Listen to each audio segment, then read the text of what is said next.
I make no promises.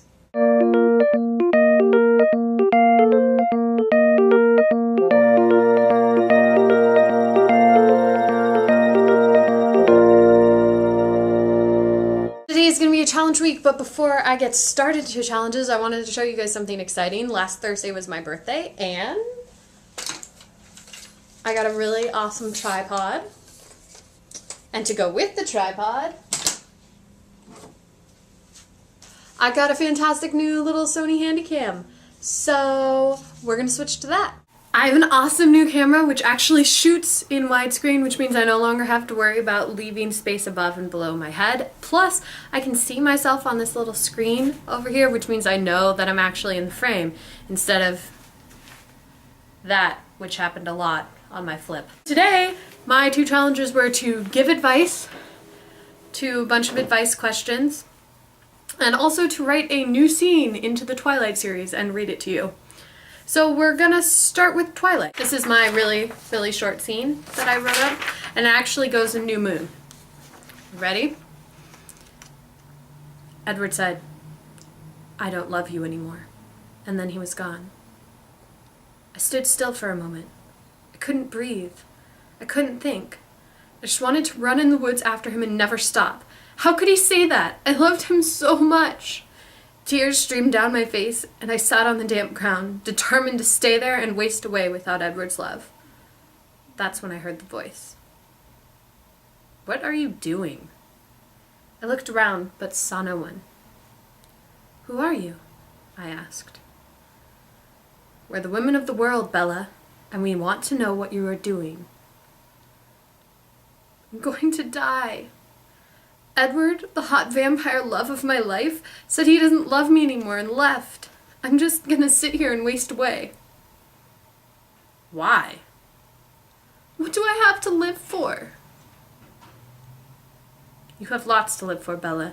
Just think about it," the voice whispered. And I did. I thought about my friends at school, about Jacob Black and the parties at the beach, about all the boys who had been fighting for my attention.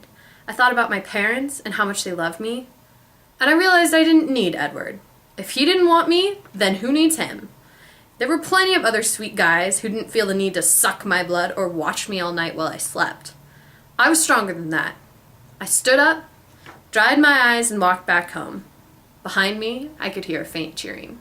Welcome to the Advice Corner. I'm your host, the lovely Mallory, and today we have quite a few questions. I cannot promise good advice, but I will give advice. How do I go about becoming a writer for Supernatural? Write your own show for YouTube called Supernatural. Then you could be a writer for Supernatural, and how awesome would that be? How do I get over someone? I would usually recommend stepping over them, or you could crawl over them, or if you're feeling really ambitious, you could jump over them. But if you meant emotionally, like how do you get over somebody who dumped you? Time. I would say work to do other fun things with other people, and if it helps you, avoid them. But sometimes, for me personally, it helps to be around them a lot so that then you have to cope and like get over them. You have to spend time with them. How do I tell my friend that I love them? You tell them. And it's way better to tell them than it is to sit there and just love them silently from the background. Because once they know, yes, there's the small possibility that it will cause problems in your friendship, but if they can't get over the fact that you love them, then you guys weren't meant to be friends anyway. How do I pick up a date? I usually recommend picking up your date in a car, or on a bike, or perhaps in a limousine or a private jet, if you're that kind of person. If you mean how do you pick up a date, as in how you get a date, tell somebody you like them and see if they respond, and then just continue to do this to people that you like until somebody likes you back. How do I ask a girl to prom? You just ask her. Seriously. Even girls like me who aren't really that whole pretty dress and dancing all night go a little bit crazy when it comes to prom time, and we just really want to go to prom. So if you ask a girl and she's not already going with somebody or dating somebody who's been too silly to ask her yet, she'll probably say yes, because every girl secretly wants a date to prom. Just a reminder that I'm still looking for suggestions for themes for other months, and I cannot wait to see you all next week. Please leave me comments and like the videos and subscribe, and I will see you guys next week. Bye.